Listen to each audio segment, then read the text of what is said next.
전세권자의 강제 경매 신청. 간혹 전세권자가 강제 경매 신청했다. 왜 했을까요? 자신의 전세금을 배당받기 위해서 강제 경매 신청했죠. 그러면은 이 전세권자가 이미 경매 신청을 했네요. 이건 역시도 이 전세권자가 금액을 예를 들어서 1억이라 칩시다. 1억 원의 전세금을 받기 위해서 강제경매 신청했고 1억 원의 전세금을 받기 위해서 임의경매 신청했고 1억 원의 전세금을 받기 위해서 다른 제3자 경매 칠 때 배당 요구를 했겠죠. 자, 그렇다면은 이 전세권자 강제 경매 신청, 이미 배당 다 똑같은 말이라고 볼 수 있을까요? 라는 것입니다. 그런데 엄밀한 의미에서는 이미 경매와 배당료는 똑같은 말입니다. 그러나 강제 경매와 임의 경매, 강제 경매와 배당 완전히 틀리다는 것을 명백하게 구분할 필요가 있습니다. 안 그러면 큰일 나거든요. 그래서 일단 우리 민사집행법 91조 4항부터 한번 보게요. 이 내용과 저 내용이 헷갈리고 무슨 내용인지 기준이 안 쓸 때는 언제나 법 조문에 근거하시고 법 조문에 나왔지 않을 때는 꼭 대법원 판례에 근거하셔가지고 권리 분석을 하셔야 됩니다. 안 그러면 이 사람 말 들으면 이 사람 맞거든요. 이것도 맞는 말이에요. 좀 이따 설명해 드릴게요. 저 사람 말 들으면 저 사람 말도 맞게 돼버립니다. 그러면은 민사집행법 94항에서 뭐라 했냐면은 가장 먼저 등기된 선수의 전세권자가 배당 요구를 하거나 또는이에요. 이미 경매를 신청을 하면, 이건 and가 아니라 또는입니다. 배당 요구를 하거나 이미 경매 신청을 하면은 뭐라고 했습니까? 배당 받고 만다 소멸한다 라고 했어요. 반대로 이 가장 먼저 등기된 선수의 전세권자가 배당 요구도 하지 않고 임의 경매도 하지 않았다면 낙찰자는 선수의 전세권자 보증금 전액을 인수한다 그랬습니다. 이것이 첫째는 민사집행법 94항의 내용. 두 번째는요, 우리 대법원 판례에서도 이렇게 얘기했습니다. 판례 사건을 하나 읽을까요? 2009다 40790. 요 사건번호를 잘 알아두시기 바랍니다. 여치 강제 경매 신청 경우에도 전세권자 배당을 소멸한다. 그래서 강제 경매 역시 말소 규정이 된다 라는 등등의 말이 많이 있기 때문에 이 대법원 2009다 4070에서는 뭐라 그랬냐면 이 틀을 가지고 분석해 드릴게요. 중요합니다.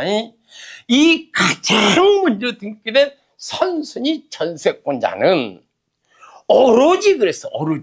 오로지 배당 요구하지 않는 한 소멸하지 않는다 그랬어요. 그래서 특별히 이 가장 먼저 등기된 선수의 전세권자 오직 배당 요구를 해야만 소멸한다고 해서 이러한 논란을 일거에 정리한 굉장히 중요한 판례입니다. 그러면은 왜 강제 경매 신청한 건 역시 배당 요구한 것으로 봤을까요? 이 문제 때문에 그렇습니다. 2월 2일 날 A가 전세 전세권을 했습니다. 1억 원이에요. 이 전세권자가 전세권을 가지고 경매 치면 임의경매거든요. 근데 이 전세권을 경매를 치지 않고 전세권으로는 배당하지 않았어요. 그러면은 민사집행법 90조 상에 의하여 낙찰자 뭐합니까? 인수합니다. 그런데 여기서 이 A가 집 주인을 상대로 보증금 반환해달라는 소송을 제기합니다. 그럼 뭐가 나옵니까?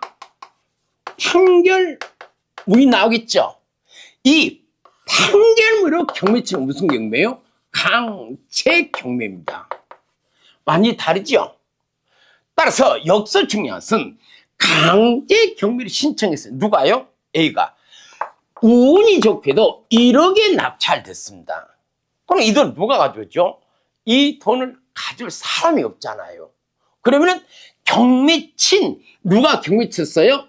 A가 강제 경매 신청했죠. 이럴 때 A는 전세권자가 아니라 강제 경매 신청한 채권자입니다. 아셨어요? 그러면은 이 채권자인 A가 1억 원을 다 가져왔겠죠. 그럼 지 전세권을 다 가져왔기 때문에 당연히 전세권만 한다? 소멸한다. 이렇게 하면은 맞는 얘기예요. 오해하시면 안 됩니다. 그래서 전세권자가 강제 경매 신청해도 전세권은 배당 않고 소멸한다는 말은 이 경우를 두고 한 얘기입니다. 그런데 이렇게 한번 생각해 볼까요? 2월 2일 날 A가 전세권 했습니다. 1억 원이에요. 이 집은 가구집이에요. 3월 3일 날 B가 감유를 했다고 칩시다. 1억 원이요. 여기는 다른 돈 받아갈 채권자가 없지요. 그래서 다 가져왔기 때문에 당연히 전세권 말소시켜 줘야죠.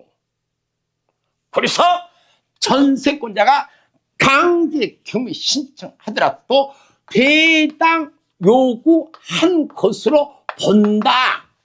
따라서 낙찰된 금액을 배당 소멸한다 라는 말이 맞아 들어가요. 이런 사례는. 그러면은 과연 이 경우는 어떨까? 잘 보세요. 마찬가지로 이 A가 전세권으로는 경매 신청도 하지 않고, 전세권으로 경매 신청 뭐라고 했습니까? 임의경매라고 했죠? 임의경매. 이 전세권으로 배당하지 않았어요. 그럼 똑같이 민사집행법 91조 상에 의하여 이 선수의 전세권은 배당 요구도 하지 않고 경매 신청도 하지 않았기 때문에 전액은 낙찰 인수합니다. 그런데 여기서 전세권자인 A가 집주인 상대로 마찬가지로 보증금 돌려주세요라고 소송을 했습니다. 판결문이 나왔겠죠. 이 판결문을 가지고 경매 치는 무슨 경매? 강제 경매예요. 결과 1억에 낙찰됐다 칩시다. 그 1억은 누가 가져올까요? 이것이 문제 생겨요. 과연 이 1억 원도 이 전세권자가 강제 경매 신청 없이 배당 요구한 것으로 1억 원 다 가져갔죠. 그래 안 그래요? 그럼 소멸하겠죠. 근데 이 경우는 아닙니다. 전세권자는 경매 신청 배당 안 했잖아요. 이 전세권자가 집주인 상대로 판결에 강제입시. 그러면은 전세권 그대로 놔두고 이 둘이 나눠 가져야 됩니다. 이 둘이. 그럼 가압류는 채권이 물건이에요? 채권. 그래서 채권은 안 봅니다. 그래서 1억 원을 얘가 얼마? 5천. 경미친 사람 누구예요? A죠. A가 5천. 그러면은 낙찰에서 A는 얼마 가져왔어요? 5천 가져왔죠. 그랬잖아요. 그럼 낙찰자는 얼마 인수한다? 5천만 원을 인수합니다. 자, 강제 경우 신청한 경우 역시 배당 소멸합니까? 아니에요. 그래서 우리 대원 판례 2009-40 제7궁에서는 가장 먼저 등기된 선수는 오로지 이 전세권을 가지고 경매 신청 배당료 한 경우에만 배당받고 소멸하지, 그 외의 경우에는 배당받지 않습니다. 즉 말소 규정 권리가 되지 않아요. 여기서는 이 A는 채권자로서 배당을 받는 거예요. 그 A가 전세권자죠. 그래서 채권자로서 5천 가져온 겁니다. A가 그 지 채권 얼마? 1억이잖아요. 1억에서 5천을 가져오고 배당 받지 못한 너는 전세권이 시퍼렇게 살았기 때문에 5천 어떻게 되는가? 낙찰자가 인수합니다. 따라서 이 경우와 이 경우를 오해해서 생긴 문제라고 봐집니다. 이 부분에 있어서요, 궁금한 거 있으시면 댓글 달아주시면 자세히 알려드리겠습니다.